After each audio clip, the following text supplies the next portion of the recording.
이게 본체계가 있고 이제 현상계가 있다면,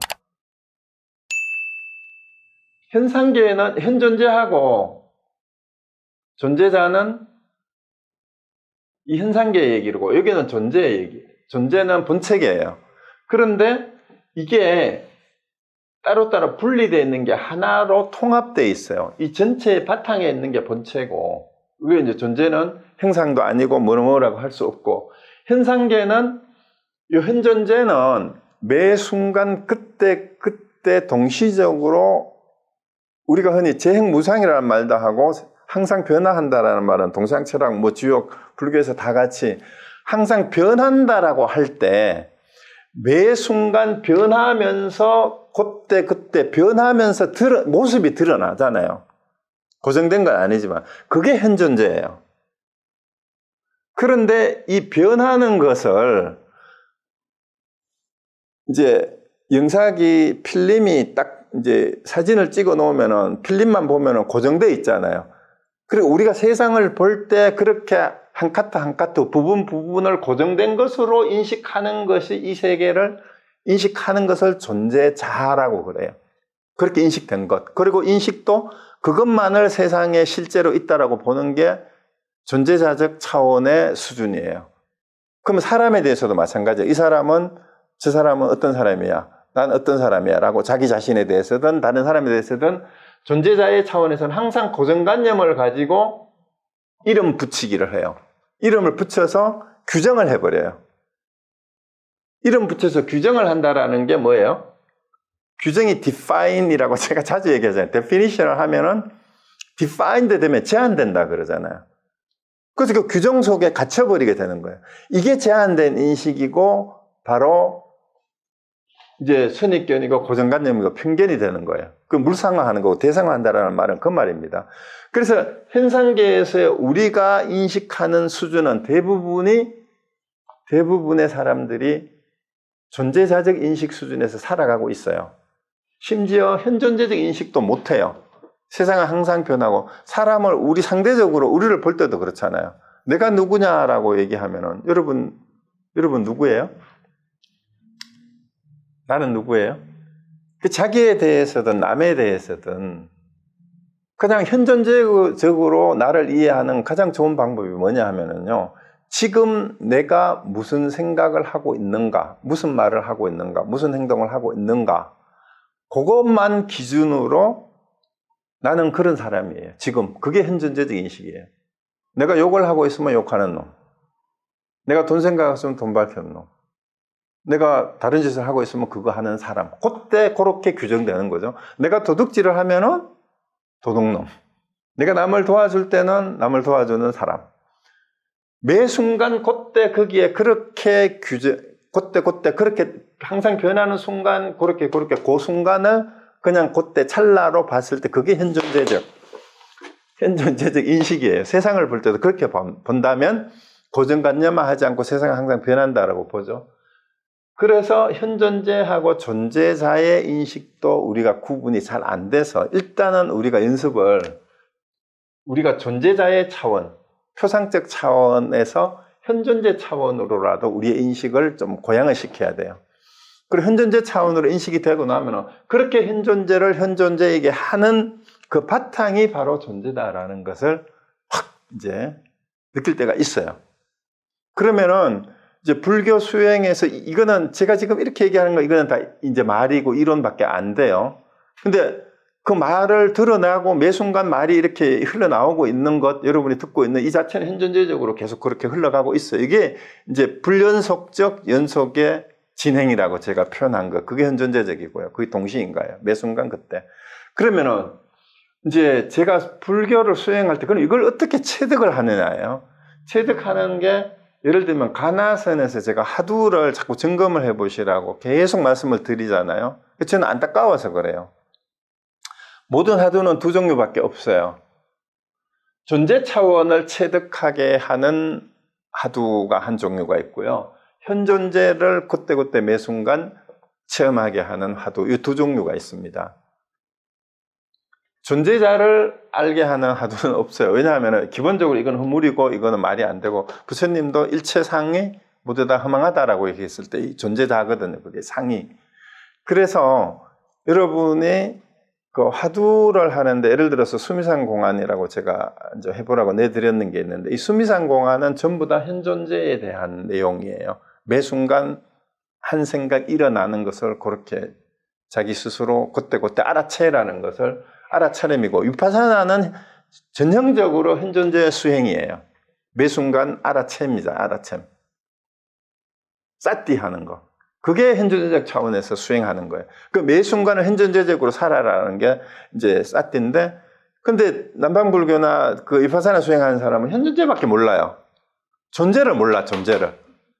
그 존재에 대해서 본성에 대해서 얘기하고 본래면을 얘기하면 그거는 무엇에 위배된다 이러고 이거를 존재를 자꾸 존재 자적으로 이해를 하려고 해요. 본래 면목을 얘기를 하고 불성을 얘기하고 본성을 얘기를 하면 그래서 이제 진정한 깨달음은 어디 가고 그냥 여기에서만 머물고 있어요. 여기에서 머물고 있으면 어떻게 되냐? 참된 깨달음의 세계에 대한 견성이나 증오는 증오는 되지 않고 늘 매 순간 쌓기만 하다가 끝나버려요. 지켜보고 알아보고 살피기만 해서 안 돼요. 살피는 게 아니라 살피는 거는 살피되 성성적적하면서 이 삶을 살아가야 돼요. 그게 끄달리지 않고 매 순간에 변하는 것을 그대로 살펴가는 거. 그래서 여러분 요거 제가 오늘 얘기한 게 실제 수행하고 여러분 수행하시는 분들은 이해를 하실 거예요. 이게 위파사나 수행의 사티 수행은 현존재적 수행에 머물러요. 사마트 수행을 해도 마찬가지예요. 집중 수행을 하는 것도 똑같아요. 이 현존재적 차원밖에 안 돼요. 그러면은 존재 차원의 수행은 뭐냐? 이게 이제 가나선에서는 어떤 것이 부처냐 했을 때 마른 똥막대기다라고 얘기하는 그 근거를 마른 똥막대기다라고 어떤 것이 부처냐 마른 똥막대기다 말하는 거는 현존재예요. 그렇지만 그것이 의미하는 것은 존재 차원이에요.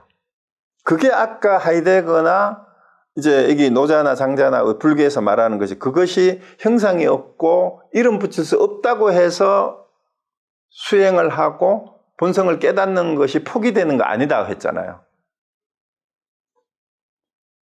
그것을 존재를 규명하는 일이 이게 방기될 수가 없다고 얘기했을 때 그 존재를 규명한다라는 말은 말이지만 존재가 뭐냐라는 것을 어떤 것이 부처냐 했을 때 똥막대기다라고 했을 때 거기에 똥막대기다라고 현 존재인데 그 말은 똥막대기다 하는 데에 존재가 거기에 같이 묻어 있어요.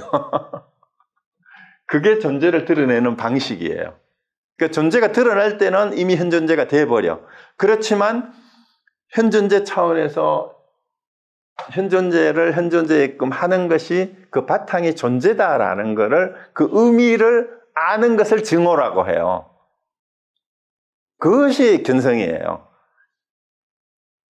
그래서 견성은 성품을 아는 거잖아요. 그 성품이 거기에 있다라는 걸 아는 거죠. 그래서 요거를 하두로 말하면 이제 격외하두나 본분돌이라고 그러고요. 이쪽에 있는 현존재적 차원에서 수행을 해야 되는 거는 현존재적 차원의 그 수미산 공안, 금산법문 같은 거, 남전참묘 같은 것들은 이쪽에 해당되는 거예요.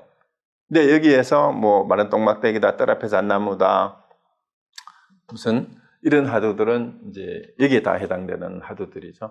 그래서 여러분들이 제가 이제 불교 공부를 하면서 자꾸 지식만 가지고 이제 여러 책이나 여러 사람들의 이제 얘기를 비교를 하려고 하는 경우만 비교하는 거는 좋아요. 여러 사람 얘기를 들어야 됩니다. 그렇지만 그보다 더 중요한 게 송담 스님 얘기를 오늘 환기를 시켜드리고 싶어요.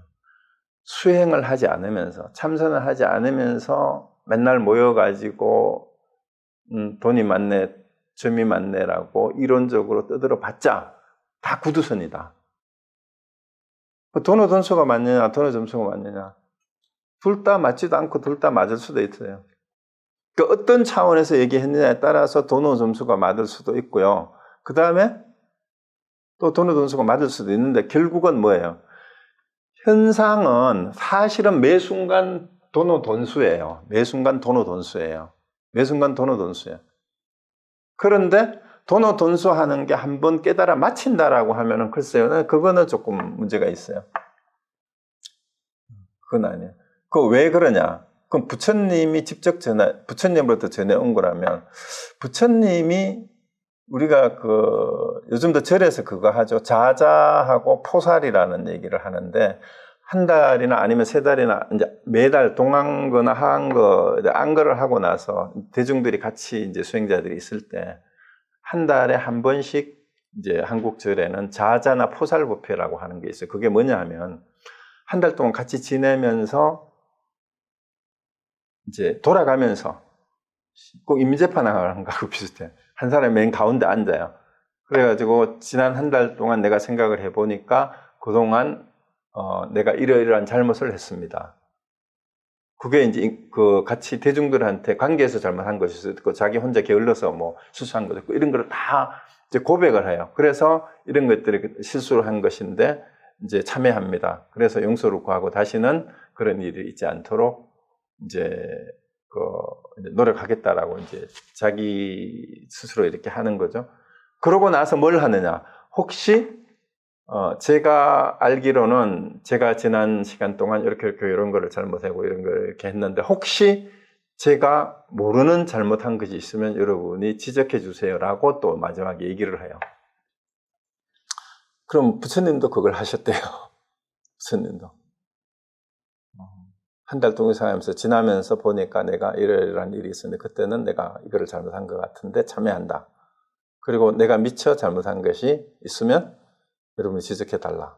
이렇게 했다라는 건데 부처님이 물론 제자들에게 모범을 보이기 위해서 그랬을 수도 있지만 이게 뭐냐 하면은 수행은 그리고 부처님의 마지막 유언이 뭐였죠? 마지막 유언이?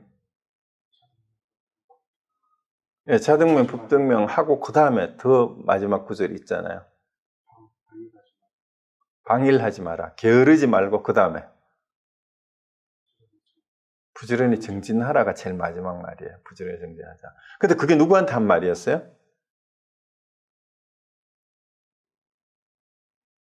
다 깨달은 아라한들을 두고 했는 얘기예요. 깨달은 아라한들한테 했는 얘기라는 얘기죠.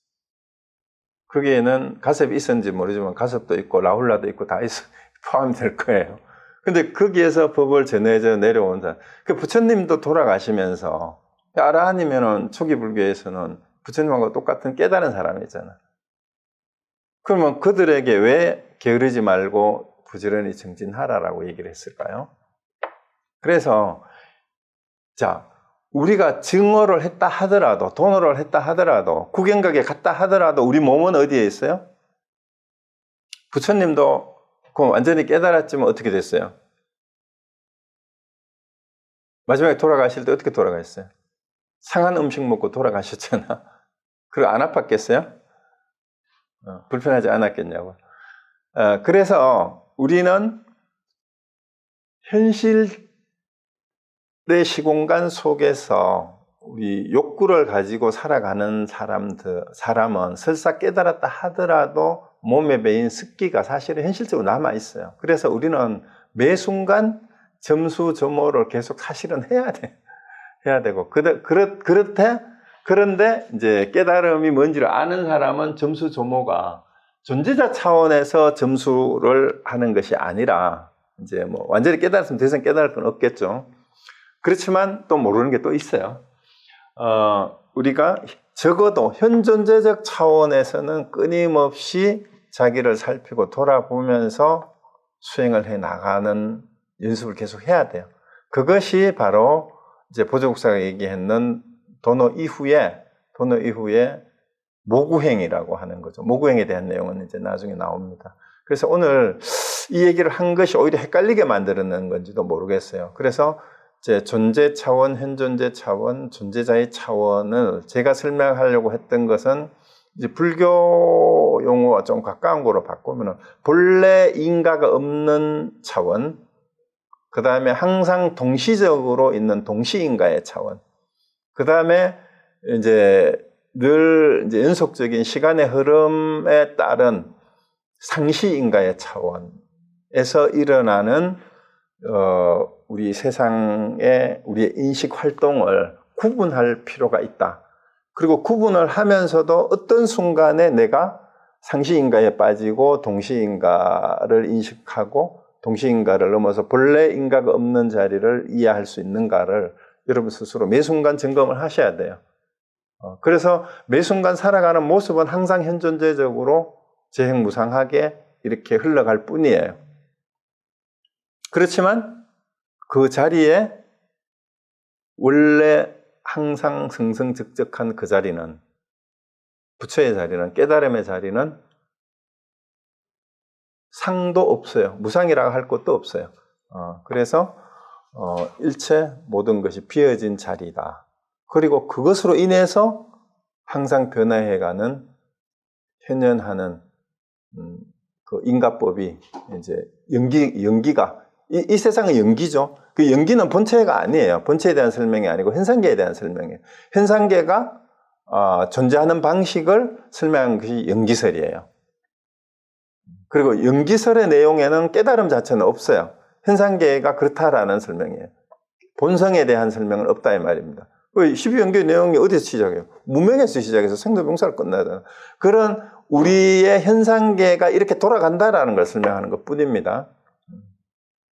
그래서 부처님 뭘 깨달았냐? 무아연기를 깨달았다 흔히 그렇게 얘기를 하지만 연기의 내용은 현상계가 그렇다라는 얘기고, 그 다음 무아라는 얘기가 바로 본체 자리, 실체 자리는 어떠한 상, 그때 무아는 상이에요, 상. 아상이라고 할 때 일체 상이 없는 자리. 그게 본체 자리예요. 그리고 우리가 말하는 무아는 그게 이제 본래 면목을 얘기하면은, 참나를 얘기하면은 무아에 위배된다. 이거는 그야말로 그 본체 자리를 모르고 하는 얘기예요. 그래서 요 세 가지 인식의 차원이 어떻게 다른가 하는 것을 잘 이해를 하시고, 이거를 가장 잘 이제 내가 직접 체험하는 방법은 여러분이 화두를 점검을 해보시면 알아요. 그래서 수미상공안하고 오리법문 같은 걸 하고 나서 이제 어떤 것이 부처냐 했을 때 왜 마상근이니 마른똥막대기니 말도 안 되는 얘기를 하느냐 하는 것을 이해를 하게 되면 이 세 차원이 나누어질 수밖에 없구나 하는 걸 이해할 수가 있을 겁니다. 그래서 오늘 조금 이제 그 돈전넘정에 관해서 정리를 한다고 너무 서양 철학 용어를 가지고 와서 갑자기 막 머리에 지가 나신 분도 있으실 수도 있는데, 제 의도는 더 이상 쓸데없이 돈전넘정 이런데 뭐 돈의 돈수가 맞다는 동, 돈의 점수가 맞다는 동 이런 얘기 할 필요가 없다라는 얘기예요. 자기 수행이 어떤 식으로 진행이 되고 있는가, 자기는 어떤 경지인가, 그걸 스스로 가늠할 뿐, 자기는 수행도 안 하면서 돈의 돈수가 맞으면 어떻고 돈의 점수가 맞으면 어때요? 그거는 쓸데없는 구두선일 뿐이다라고, 이제 별로 돈전넘정에 대해서 관심 가지지 마십시오. 자, 이상 마치겠습니다. 네.